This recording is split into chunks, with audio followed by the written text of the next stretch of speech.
Hey everybody, welcome back to another episode of the mel0n Review. Today I'm very excited to be doing a roundup video of sorts of Gateron's new Jade magnetic switch lineup that they were kind enough to send over for review. Now you might be familiar with magnetic switches as they've become very popular, especially in 2024, but the ones I've personally used are rather outdated, so I'm very excited to try some more modern magnetic switches and see how they perform and compare to the ones I've used already. But before we get into it, I wanted to say a big thank you again to Gateron for sending over their Jade lineup for review. Gateron also makes a wide variety of other magnetic switches aside from their Jade lineup, which I will definitely try and cover in the future. So if you want to see reviews of their other magnetic switches, be sure to leave a like on this video and get subscribed. But without further ado, let's get right into today's episode of the mel0n Review. Now, for those of you who don't know what a magnetic switch is, I wanted to quickly explain the mechanics of this switch type. Unlike traditional keyboard switches that have a physical switch point inside them that registers the switch's actuation, similar to how a mouse switch works, magnetic switches don't have any kind of physical switch inside them. Instead, they only have a tiny magnet, the stem, and the spring inside their housing. Now, you're probably wondering, if there's no physical switch inside a magnetic switch, how does it actuate an actuation point? Well, this is where these switches get really cool. On keyboards that support magnetic switches, under the switch's socket there is a tiny sensor, commonly referred to as a Hall sensor. This sensor detects the strength and direction of a magnetic field generated by a magnet or an electromagnet, and these Hall sensors can detect the tiny little magnets inside these switches, which is how these switches actuate. Hall sensors are actually used in a bunch of different things, such as printers to detect when there's no paper in the tray, 3D printers to determine the thickness of filaments, and they're also used in laptops and a bunch of other electronic devices. But the really cool thing about these Hall sensors is that since they rely on magnetic force, you can adjust the sensor's parameters to register an actuation point at various force levels. Another benefit to magnetic switches is that their construction is much simpler than mechanical switches, since all is inside the switch's housing is a magnet, a stem, and a spring. And since there's no physical switch that can wear out over time, generally speaking, magnetic switches have much longer average lifespans than most mechanical switches. On average, mechanical switches are rated for around 50 to 100 million keystrokes, while magnetic switches are rated for 100 to 150 million keystrokes, depending on the type you get. Now, both mechanical and magnetic switches will have tactile feedback points when you bottom out the switch, but unlike mechanical switches which have an additional tactile feedback point for when you actuate the physical switch, magnetic switches, since they rely on the board's Hall sensor for their actuation, don't have that secondary tactile feedback point for their actuation, aside from when they're bottomed out, of course. So while you lose the tactility you'd find on mechanical switches here with magnetic switches, keep in mind again that they're more durable and have a wider range of adjustable actuation than mechanical switches do for the most part. Alright, now that we've talked about how magnetic switches work and their advantages over mechanical switches, let's talk about the Jade switches themselves next. First off, we're going to start off with the magnetic Jade gaming switch. These switches have an initial force of around 36 plus minus 5 gram force, a bottom out pressure of 50 plus minus 10 gram force, a travel range of 35 plus 0.1 millimeters. They are a linear switch type, again no tactility to their actuation point. The stem type is a walled stem or a box stem design. The switch's top housing is semi-transparent and the bottom housing is solid green. The mounting mechanism, as I mentioned earlier, is a 2-pin. These are factory lubed from Gateron, so they do come lubed out of the box, and they are rated for more than 10 million keystrokes. Now, these switches' box stem does give these switches the best stabilization out of all the Jade switches, but due to the stem type, they might be incompatible with some keycaps, so keep that in mind. All of my standard MX keycaps worked fine, but just double check the compatibility before you get this version in particular. The switch's bottom housing will also bleed a lot of green into RGB, so keep that in mind if you care about the aesthetics of your board. But sadly, from my testing, these were the most inconsistent switches I test out of the whole Jade lineup, as their factory lubing was really bad. So some of these switches were very high friction and felt very scratchy, and their actuation wasn't exactly consistent. So much so that my shift, spacebar, and enter keys didn't actuate or rebound properly because of this. So unfortunately, I had to kind of play a lottery with the switches and swap the switches for my issue keys multiple times to try and find one that was lubed properly, which was rather frustrating, was not the greatest user experience. But the few switches that were lubed properly out of the box did perform well, but the whole experience with these switches wasn't the greatest, as having to play lottery trying to find what switches were properly lubed and which ones weren't was just really annoying. Now you can fix this by lubing the switches yourself, but I'm looking at these switches from an out of the box perspective. So compared to the other Jade switches, which were completely fine out of the box, the Jade gaming switches were in my opinion the worst out of the bunch due to their iffy factory lubing. Next up, let's talk about the Jade Pro switches. These switches have an initial force of around 36 plus minus 5 gram force, a bottom out pressure of 50 plus minus 10 gram force, a total travel range of 35 plus minus 0.1 millimeter. They are a linear switch as expected, so there's no tactile feedback until you bottom the switch out. And the stem type here is a standard MX style stem. It is a non-box design, unlike the Jade gaming switches. The switch's top housing is semi-transparent with a green tint to the plastic, and the bottom housing is the same solid green base that we saw on the Jade gaming switches. The mounting mechanism is the same 2-pin design, and these ones are also pre-lubed by the factory, and these ones are rated for 100 million plus keystrokes. These are the standard magnetic switches you'll see included with a lot of the magnetic boards available on the market, such as the HM80 Pro. This standard MX stem does have universal compatibility with all keycaps with that style, but the switches do have slightly more side-to-side play to them than the Jade gamings did, not to a degree that made them feel wobbly by any means, but by a noticeable degree. But despite this, the switches performed fantastically, and their factory lubing was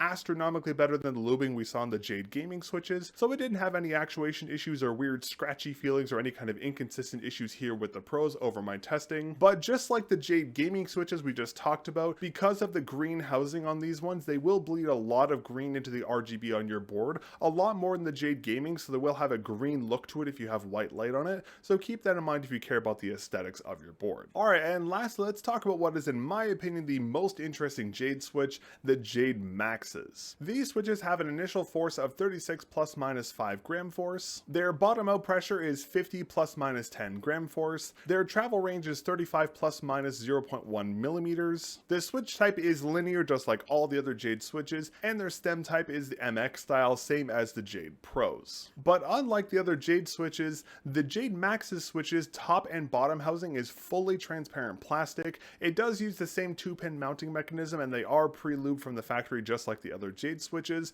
but these ones are uniquely rated for a higher lifespan than the other Jade switches, being rated for over 150 million keystrokes. The Jade Maxes were my favorite switch out of the entire Jade lineup. They performed pretty much one for one with the Jade Pros and had perfect lubing out of the box. They did have the same slight side-to-side play as the Jade Pros, but they performed very well over my testing. But the key advantage that the Jade Maxes have over the other Jade switches is that they have the longest lifespan, and the Jade Max's fully clear housing makes these switches the best looking of the bunch in my opinion, as any board's RGB shines right through the clear shells and they look amazing, and there's no bleeding to the RGB like there was on the other Jade switches, so they not only have the best durability of the lineup, they also look the best in my opinion, which is why I personally prefer these ones in particular. But these are the most expensive switch out of the Jade lineup, but they're the best looking and best performing in my opinion, as they're essentially the exact same feeling and performance as the Jade Pro switches, just with a fully clear housing and an improved durability rating. Alright, and now that we've talked all about the individual switches specs and how they performed, let's talk about audio feedback. Now for this, I'm going to give you a quick sound test of all three of the switch types on my HM80 here. All the switches sound pretty similar in my opinion, but there is an ever so slight acoustic difference between some of the switches. It's pretty hard to pick up, but I'll do my best to show you guys the slight difference.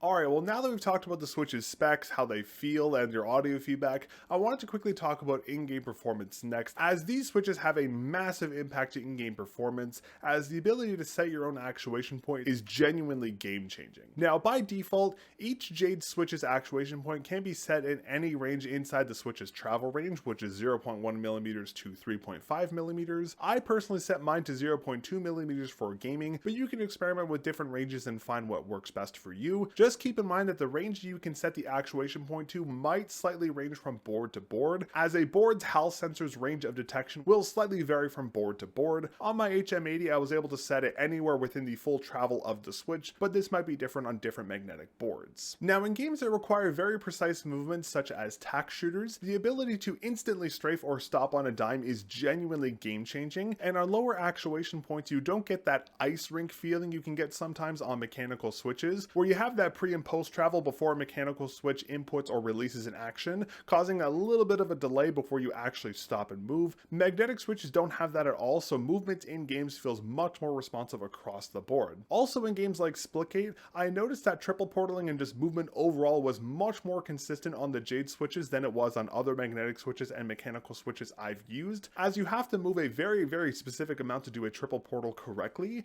and on traditional Switches and other magnetic Switches I've used, this can be kind of tricky, but it's much easier to do on the Jade Switches here, specifically the Jade Maxes and the Jade Pros. The Switch has also made a massive improvement on more movement focused games such as Overwatch 2, as since you can make the Switch pretty much actuate immediately at like 0.1 or 0.2mm, movements in games like Overwatch 2 will feel much more responsive across the board. I know I kind of seem to be glazing a little bit here, but magnetic Switches, specifically high quality ones like the Jade lineups here, make a massive difference in in-game performance, but it's something you need to feel for you to kind of get the idea of. Personally speaking, I used to use mechanical Switches all the time and I thought they were completely fine, and I kind of thought magnetic Switches were a bit of a meme until I actually started to use them. I was like, okay, wow, magnetic Switches actually make a huge difference. And now that I have some really high quality ones with the Jade lineup here, the difference is even more impactful, and going back to mechanical keyboards feels so awful. I cannot use mechanical Switches for gaming anymore. The magnetic Switches just feel so much better overall, as they're not only more precise,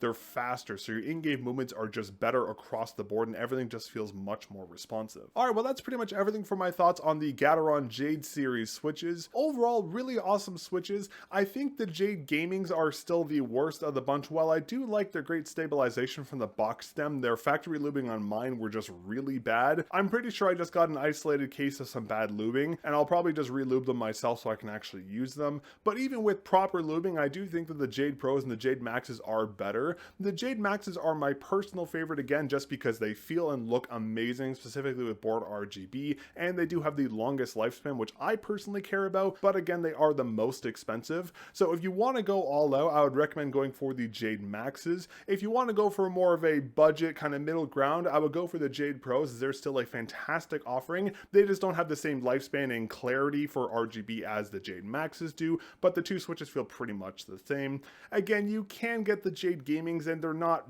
bad, but again, the lubing is just a bit of an issue for those ones, so those ones are a bit of a hard one for me to recommend because my experience was quite poor with them. Again, you can just re-lube them yourself, but I would probably go for the Jade Pros or the Jade Maxes in my opinion. But overall, my experience with these Switches has been pretty good for the most part. Again, there's a huge difference in Gateron's magnetic Switches compared to the magnetic Switches I've used before, and there's a noticeable difference in the quality and performance, and I'll definitely be using the Pro and the Maxes going forward, as I just really like the way they feel, and they just overall are very solid Switches. But if you would like to learn more about the Gateron Switch lineup, I will have a bunch of product links down in the video description for you to check out if you're interested in learning more about these Switches. And as I mentioned earlier, Gateron also makes a wide variety of other mechanical and magnetic Switches, of course. A lot of their other magnetic Switches actually look quite interesting, and I really would like to try some of those as well. So I'll do my best to get my hands on their other magnetic Switches and cover those in a future video. But if you want to see more videos like this covering Switches and that kind of stuff, be sure to leave a like on this video and get subscribed. Alright, well that's everything for today's video. Thank you very much for watching. Thank you very much again to Gateron for being so kind to send out their Jade series switches for me to take a look at. I greatly appreciate it.